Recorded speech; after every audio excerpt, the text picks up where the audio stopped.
پاکستان تحریک انصاف اس وقت جوہلا کے ایک ٹولے کا منظر پیش کر رہی ہے، اور افسوس کی بات یہ ہے کہ ان کے کارکنان تو کارکنان، ان کے لیڈران بھی اسی جہالت کی زندگی کو بڑے فخر کے ساتھ اور بڑے غرور کے ساتھ جینے میں مصروف ہیں۔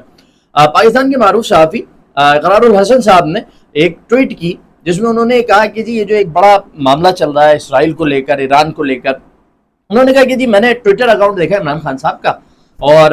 ابھی تک تو میں نہیں سمجھتا تھا کہ وہ اسرائیل کے حامی ہو سکتے ہیں، لیکن جب میں نے اس تمام معاملے پر ان کی مکمل خاموشی دیکھی ہے تو اس نے مجھے سوچنے پر مجبور کیا ہے کہ ایک صاحب جو اتنے بڑے ترم خان بنتے ہیں کہ وہ امت مسلمہ کے سب سے بریو اور سب سے جاباز قسم کے لیڈر ہیں، وہ آخر اس اہم نازک موقع کے اوپر، اہم ترین معاملے کے اوپر آخر خاموش کیسے؟ بجائے اس کی کہ اس ٹویٹ کا آپ دلیل کی بنیاد پر جواب دیں۔ قاسم خان سوری صاحب کوئی عام کارکن نہیں، مجھے آ کے جو لوگ کمنٹس میں برا بھلا کہتا ہے عام کارکن ہوتے ہیں، میں یہی سوچتا ہوں کہ نیچے کے لوگوں میں ایک ہجوم ہوتا ہے، اور ہجوم کا مسئلہ یہی ہوتا ہے کہ اس میں زیادہ تر لوگ حقیقت سے ناشنا بھی ہوتے ہیں اور وہ اندھی تقلید کے قائل بھی ہوتے ہیں، لہذا ان کے جو اوپر کا پورشن ہے وہ خالی ہوتا ہے، لہذا ہم اس کو اگنور کر دیتے ہیں۔ لیکن افسوس کا مقام یہ ہے کہ قاسم خان سوری صاحب جو کہ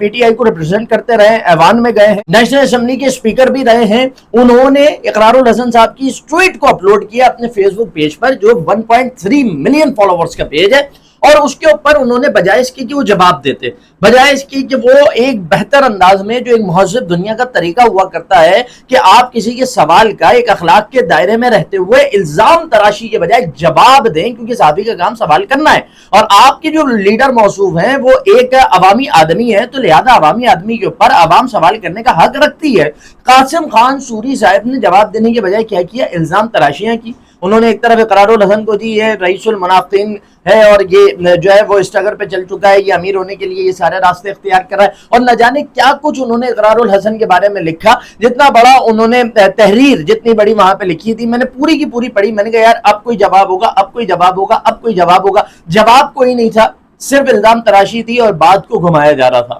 دیکھیں مجموعی طور پر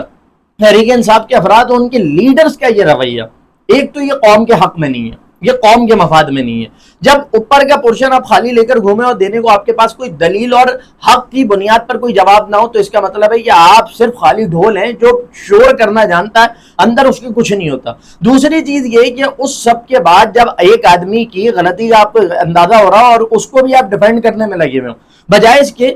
اس موقع کے اوپر آپ امت کے ساتھ، اسلام کے ساتھ کھڑے ہوں، آپ خاموشی اختیار کر لیں، یہ زیادہ بہتر ہے۔ آپ آ کر سامنے والے کو تنقید کا نشانہ بنا رہے ہیں کہ تم نے ہمارے بت کے اوپر سوال اٹھانے کی ہمت کیسے کر لی، جواب ہم نہیں دیں گے۔ اگر آپ سنسیئر ہیں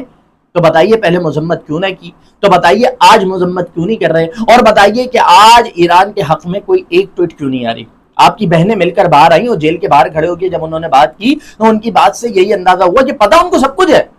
انہوں نے کچھ کہنے سے منع کیا۔ کیوں منع کیا؟ کیونکہ روحانی آقا ناراض ہو جایا کرتا ہے۔ کہہ دو